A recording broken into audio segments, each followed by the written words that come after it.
I'm sure we've all experienced difficulties running our locos sometimes at low speeds, or trying to get them to take off from a stationary position. The problems include jerky starting. You turn up the speed control, nothing happens. You turn up the speed control a bit more, still nothing. A bit more, and the loco just shoots off. And you have to turn back the speed again. Or problems with running slowly after it even has taken off, stalling at various points. So we're looking at how we're going to overcome these problems in this session. We're assuming, of course, that we're starting off with having achieved what you see up here. We've cleaned the track, we've got clean wheels, got clean pickups, the wheels themselves are clean, it's been properly lubricated and serviced, there's no mechanical problems. And going beyond that, so if the problems are in the motors themselves, what do we do next? Well, jerky starting is a factor of two things: stiction and cogging. And stiction just means static friction. The friction between two surfaces when they start to move. Let's look at that. Here's an example of a video clip. It is running quite happily, this motor, at 1.4 volts. But if I stop the motor and then gradually increase the voltage, watch what happens. 1.3, we're at 1.4 volts again, but nothing's happening. We have to go to 2.1 volts before we get any movement. In other words, about 50% more than its normal running voltage, just to get it started, just to overcome the stiction.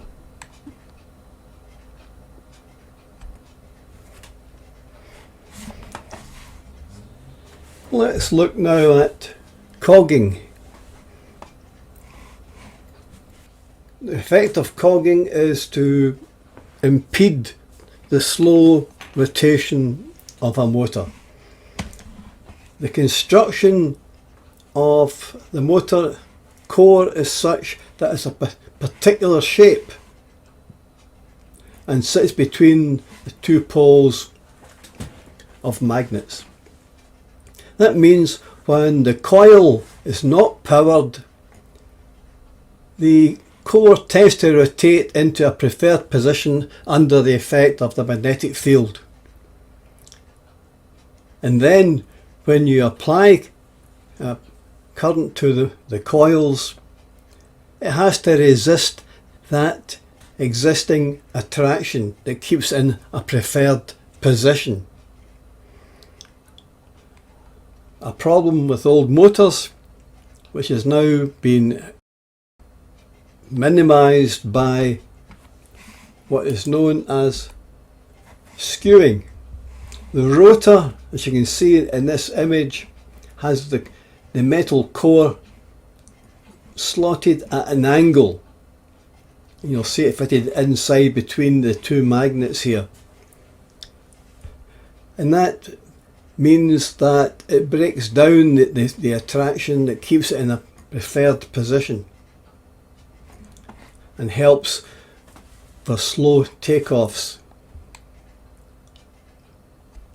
As an aside,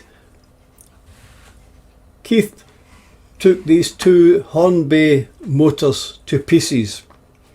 The one on the left with the black case, you can see, has got a skewed core. Excellent.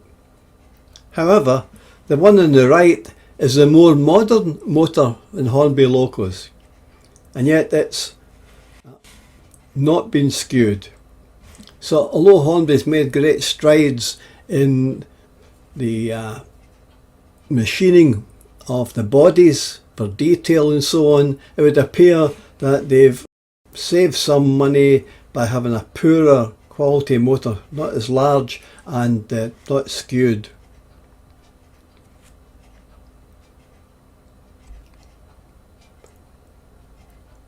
One major improvement we can introduce is to move from analog DC to pulse width modulated DC. So let's look at the two. Your standard DC is simply a rheostat controlling the output voltage to the track, such that a small voltage, 3 volts or whatever, will make the loco run slow. 5 or 6 volts make it run faster. 12 volts will make it run at full pelt. And it's simply a straight DC the whole way through at different amplitudes.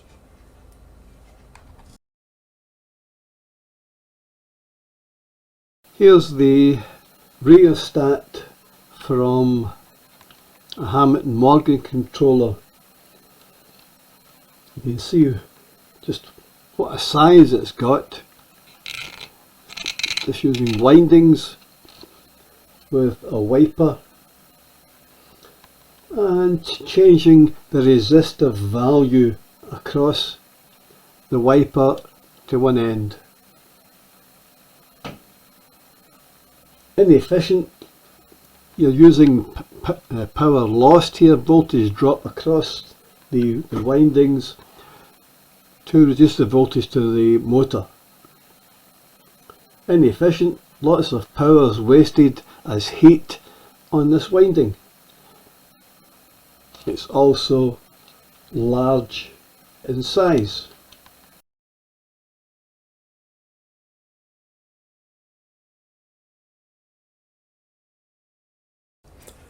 Let's look now at pulse width modulation. It's what it describes. It's a pulse that you can modulate its width to affect different speeds. So instead of a constant 12 volts or a constant 5 volts, what we have are pulses that are always 12 volts in amplitude, but only come on for bursts of time. The time on to the time off is called the duty cycle. So if you don't have any duty cycle but zero, there's no current flowing, they're stationary. If we then go to 25% duty cycle, it means that this pulse is on for 1/4 of the time, and 3/4 of the time it's not on. So the total energy over that period there is diminished compared to the ones below.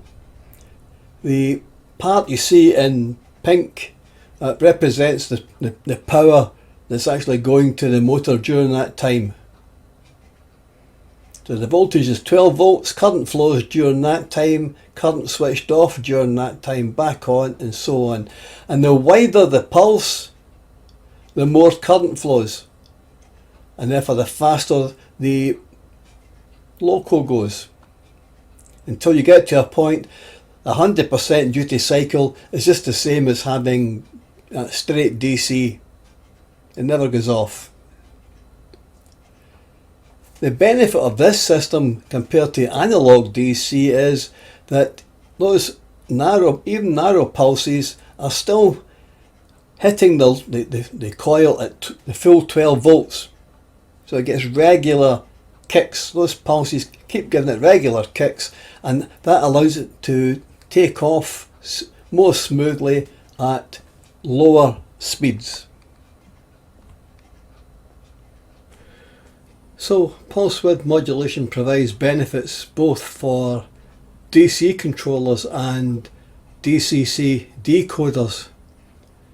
In both cases they're very efficient, there's no wasted power as heat, which is even more important for a DCC tiny decoder. For a controller, it means no wasted power, allows you to have multiple trains from the one power source. one power supply. They run cooler because there's no wasted heat. Very important for decoders. And in both cases provide improved performance especially at lower speeds. DC controllers that use PWM and the early DCC decoders used low frequencies for those pulses. In other words, they occurred at a low pulse rate, somewhere between 30 Hz and a couple of hundred Hz. The only problem with that is that those continual pulses meant that the magnetic field they were creating was also pulsing, and that made the whole motor mechanism pulse, in other words vibration, and therefore using PWM you could hear the local motors whine or hum depending on the actual frequency. They created noise. They're efficient as a means of traction, but were noisy. To overcome the problem of noise, DCC coders moved to high frequency pulse width modulation. You can see there advertising speak. Different brands call it different things: silent drive, quiet running, supersonic, etc. All mean the same thing. They're running at frequencies that are beyond normal audio hearing range, somewhere up to 40 odd kilohertz. And that works well, except at the lower speeds where there's a loss of torque. Why? Well, a motor coil is a coil. The windings have an inductance as well as a resistance, and that means that it opposes rapid voltage and current changes. So the current isn't what you expect coming through the coils. Your DCC decoder is sending out high walled pulses, square waves with high rise times and sharp declines. But the inductance of the coil prevents the rapid increase in current. So instead of the rising time looking like a square wave, it's more like that. It takes time to build up. And that lag, of course, means that there's less current going through the coil than you'd expect, so the motor doesn't have the same torque as you'd expect. And that's worse at low pulse widths, because by the time the pulses finally reach maximum, it's time to cut off, and you've then got to wait till the next pulse. And the same thing happens again. The time it gets up, it takes time to get to the next pulse. It's less of a problem, of course, at wide pulse widths because the current is there most of the time. Well, that's the theory. What we want to do now is to see how it all works out in practice. We want to do some tests to see the effects.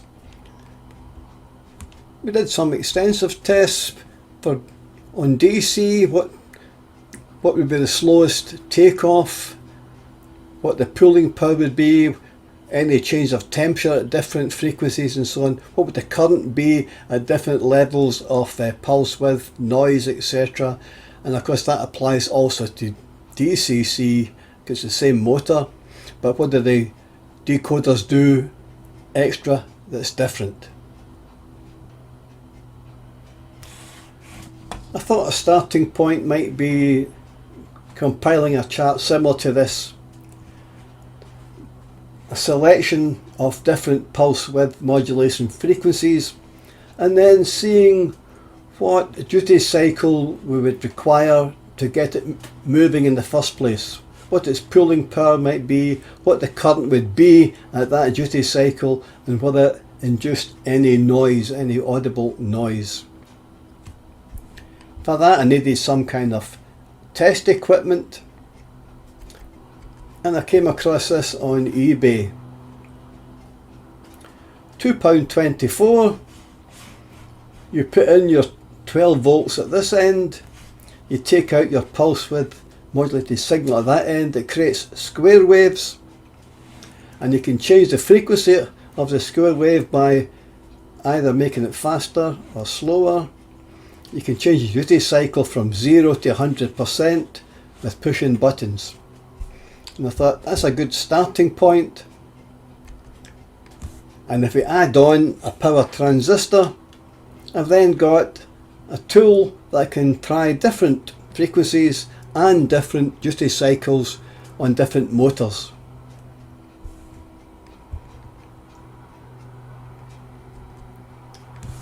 I went a bit further.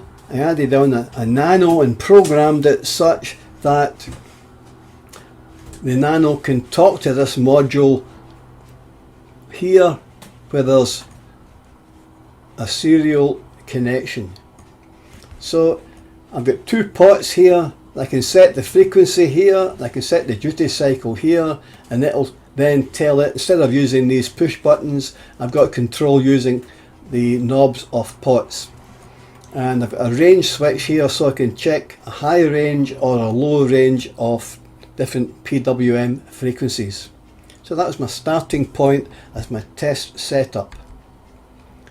And it looks like that when it's built. Although of course, if you wanted to make that up yourself as a controller, it would be much smaller.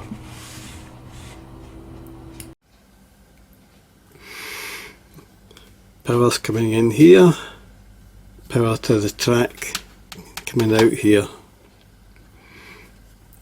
This port controls the frequency, 50 Hz up to 1K. So the switch goes from 25K down to 5.5K. The other port sets the duty cycle.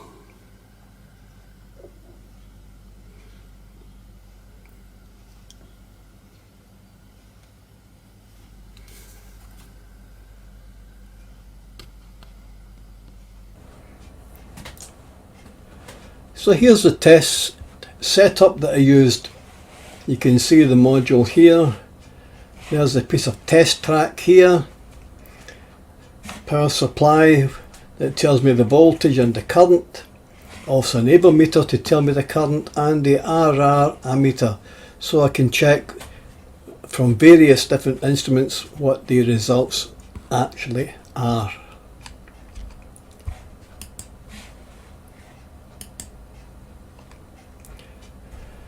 Some of the tests were made on a rolling road like this one, where we rotated the locos at a rapid rate and checked for heat.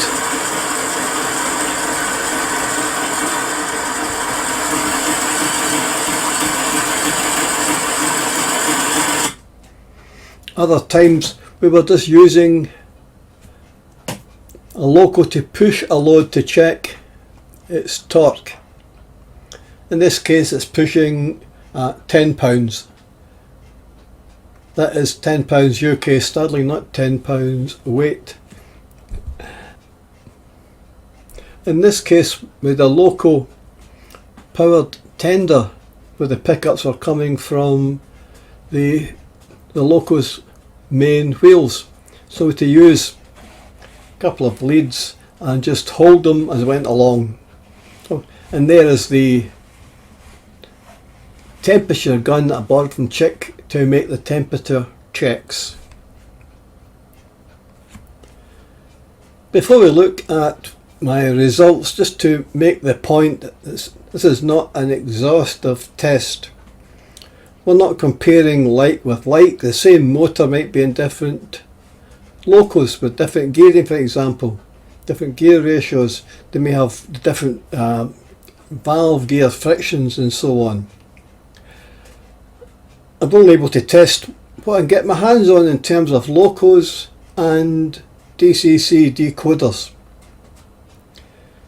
Ideally I should buy 10 of the same loco to check whether the results are consistent over all the locos. I should check them under different conditions of temperature and humidity and so on. But I'm not writing a university paper or a scientific journal entry. For two reasons: I don't have access to all that we need in terms of materials, and more importantly, I don't have endless time to make all these tests. Life's too short. So I can show you what I have looked at, what I've got, and it gives us some indication of the varieties.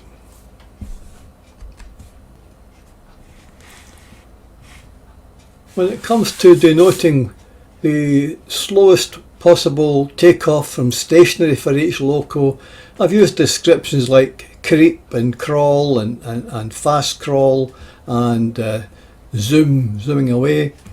So I thought it might be useful to say, here's what I mean when I'm talking about creep.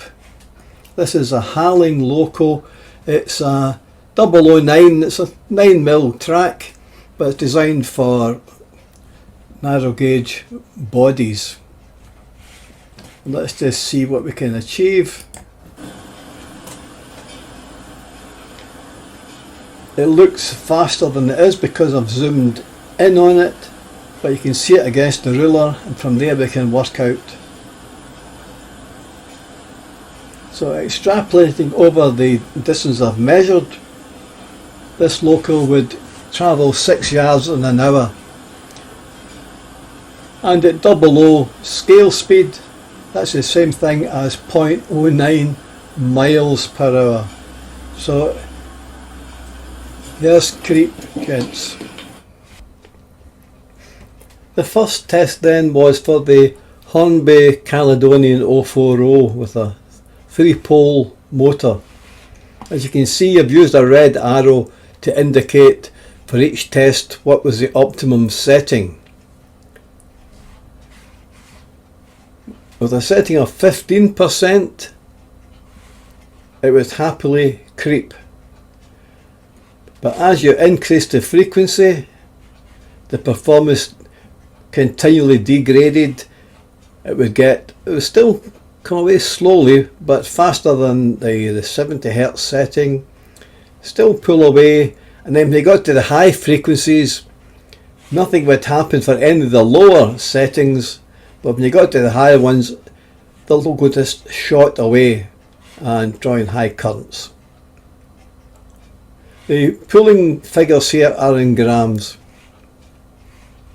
As you can also see, all three of the lower frequency settings resulted in audible sounds from the motor. Then I tested a Hornby Mallard with a ring-filled motor. Once again, similar results. Creep, fast crawl, but even at 500 Hz it would just suddenly leap away. Still noisy and unsuitable at the higher frequencies.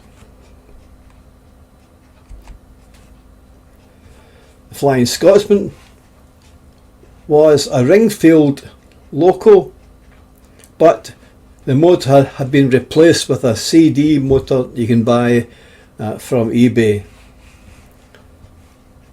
Again, better performance. It would creep even at some of the higher settings, but at only 5%, which is a really low figure. It would creep away at only 28 milliamps compared to 130 milliamps for the ring-filled version. And as the frequency increased, so did the current draw from 28 up to over 100. Then I tested some 009s that I had. Similar again, I could get a crawl at only 13% setting and a low current of 50 milliamps. Performed better, as you can see down the right hand column, creep, fast crawl. up to 37%, even at 5.5 kilohertz. So it had a broader performance, although best at still at the lowest frequency setting I used. And here's the JUF at 70 Hz.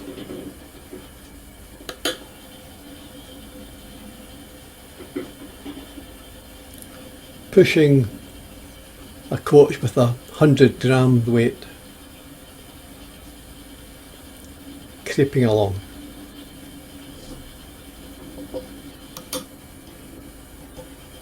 Stopped it.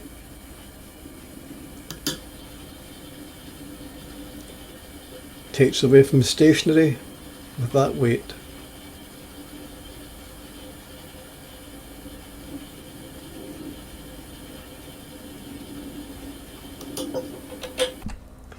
The Harling that you saw earlier also had a good performance in terms of creeping and slow takeoff from stationary. It was only particularly noisy at the lower frequency setting, but here you'll notice it performed best not at 70 Hz but 250 Hz, where the current was actually less than the lower frequency. And then I've highlighted an anomaly here where 24, 23, it was increasing up to 31, and then when you got to the highest frequency, decreased again. Although having said that, in both cases it was either stationary or zipping away.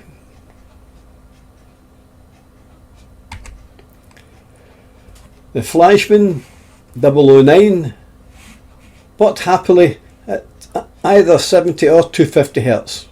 Very similar performance, still had the noise, a good performance in terms of pulling away at slow speeds. The Flashman motor with an N-gauge local with all the gear, once again performed best at the 70 Hz.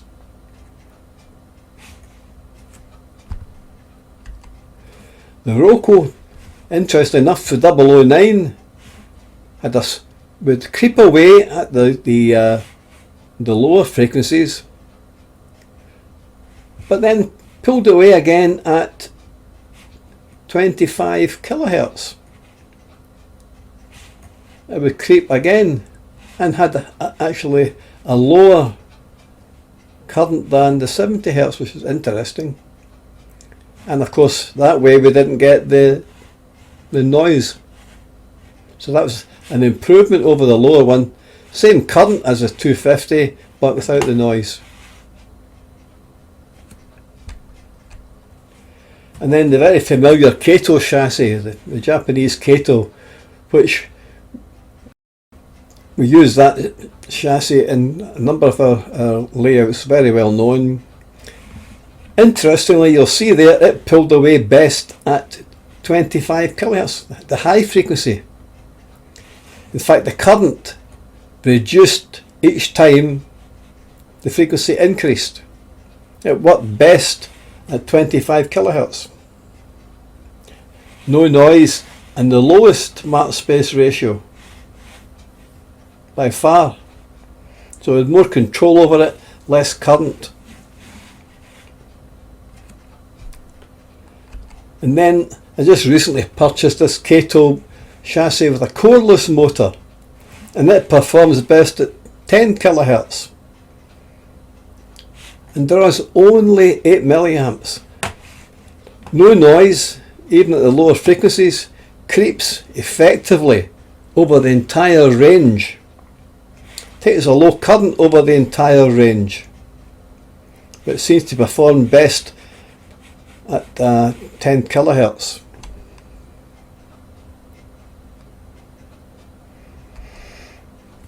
The Eger band, back to that again, seems to perform best at 70 Hz, the lower frequency, although this performed well in terms of pulling away slowly at all frequencies.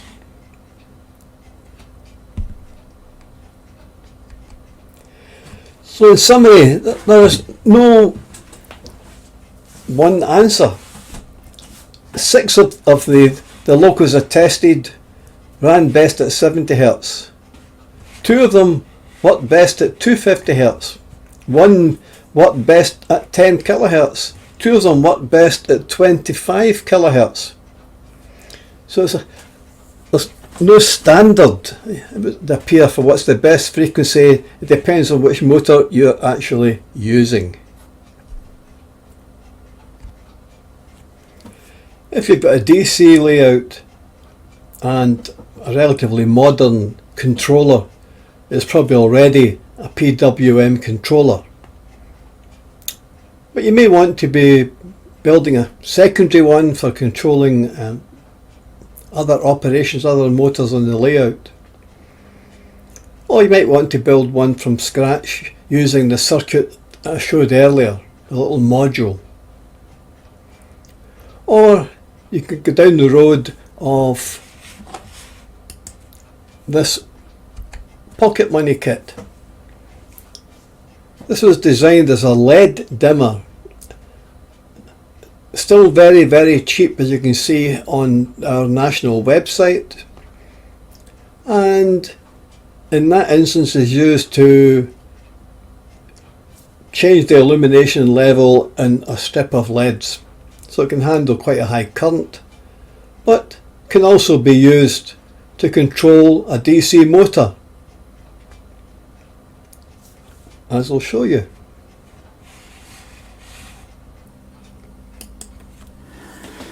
Here's the LED dimmer kit in operation. You'll notice turning the pot changes the duty cycle. Changing the duty cycle in turn changes the level of illumination from the small LED strip. So in this situation, it's being used to control a load, which is a LED strip, but we can use it to control a DC motor, as we'll see next.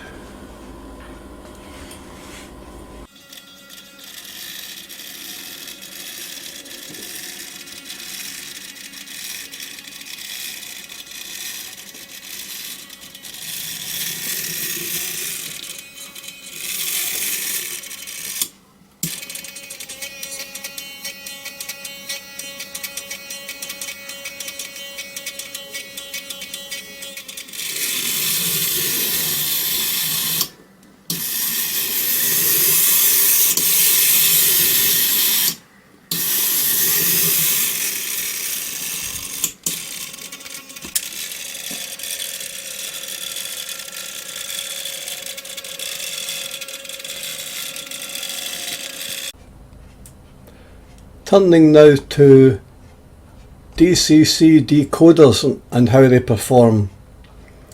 We're going to have a look at issues such as the frequency to be expected from them, how they handle torque losses. I won't be covering back EMF in any detail because that's a whole new discussion, and although it's effective, we'll be looking at that in a future discussion on motors in general. So let's start first then by looking at some of the specifications for well-known commercial DCC decoders.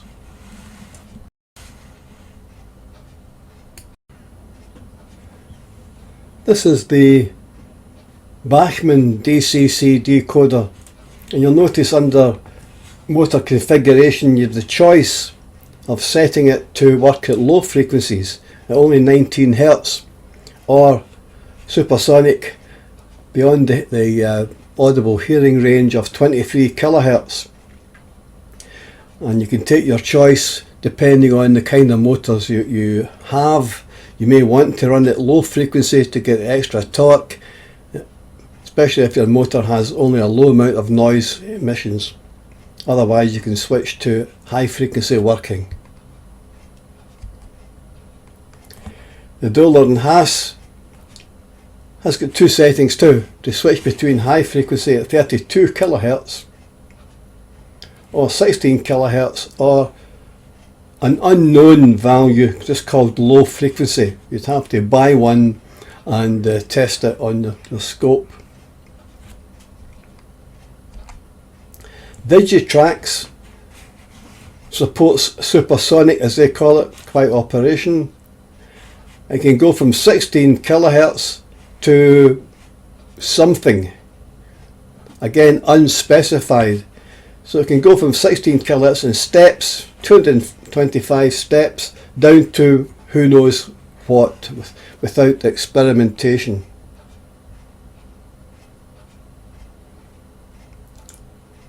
So let's see what we get in real life.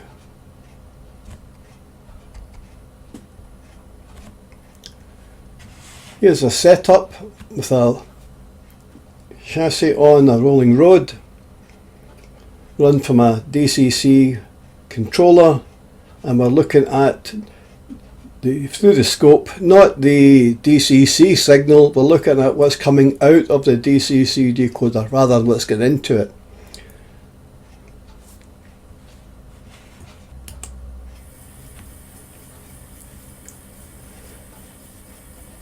And what's happening here is a blending of low frequency and high frequency.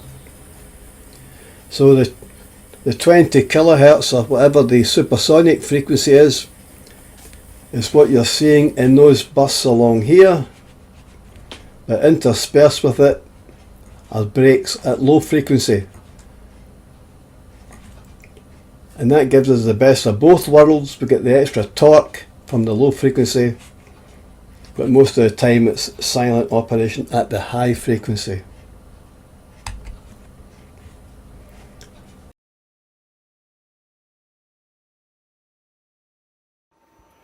So we're sitting with the loco at 0 speed. If I increase the speed, you'll see the pulse width gradually increasing.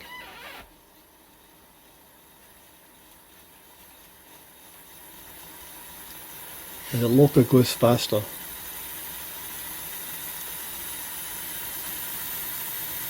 If I then turn down the speed,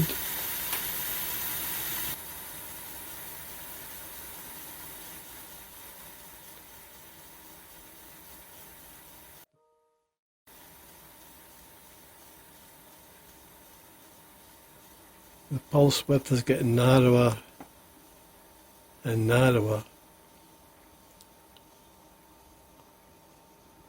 The loco's going slower and slower until eventually the pulse width is so narrow it just stops and there's no power to the loco. The loco will stop.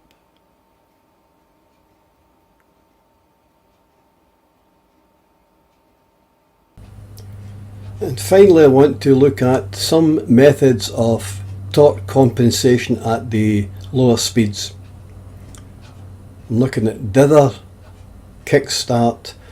There's also back EMF, very effective, but as I said, that'll be a topic for another day.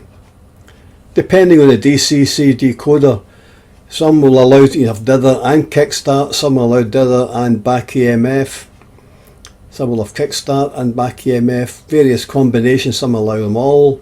It depends on the DCC decoder.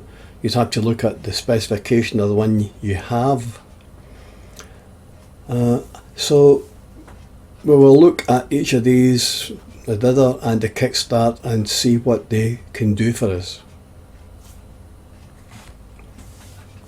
We identified a problem with torque at lower speeds earlier in the discussion. At high frequencies, at low speeds, the pulses to the motor are more infrequent, and because the current takes a finite time to increase to maximum, we have less current than we expected and less torque. So one solution is called dither, and it says over the lower speed ranges when you most need it, give extra pulses. and then once you get up to a reasonable working speed, stop giving those extra pulses. CV56 is commonly used along with CV57 to achieve that dither result. CV56 sets the frequency of those extra pulses, how often you're going to have them, and a value between 0 and 255. If it's 0, it just means you don't use dither at all. And 1 means use the highest frequency of extra pulses, which is 30 pulses per second. And anything in between 1 and 255 is available. Most people use the top end, in other words, the higher number of extra pulses. CV57 sets the amplitude of those pulses, whether you want high or lower amplitude. And you can set that between 0 and 255. Again, 0 meaning it's off, 1 being the lowest voltage this time, and you can go between 0 and 255, although the lower range here is the most common. Now, not all manufacturers of DCC decoders allow this facility. TCS does, Digitrax and the MRC have that built in. So not all decoders have dither, and not all DCC decoders have those settings for dither in the same CV locations. So that's one method, using dither.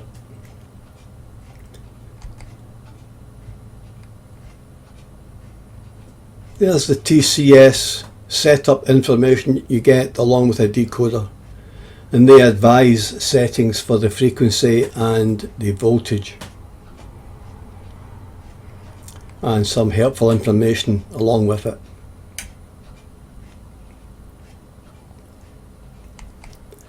The other one is Kickstart, which is also supported by Digitrax, NCE, ZTC, MRC.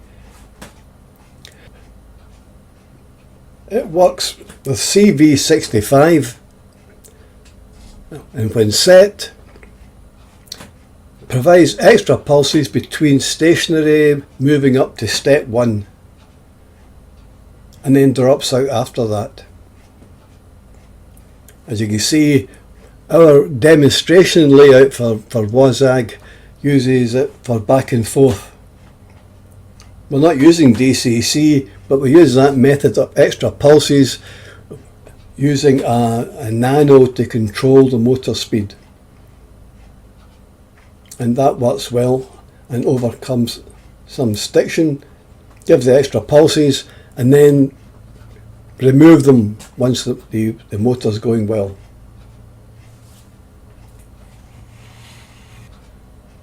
And that's the end of my exploration, limited though it be in scope.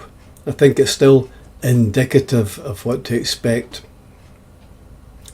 So now, any questions, comments or useful additions?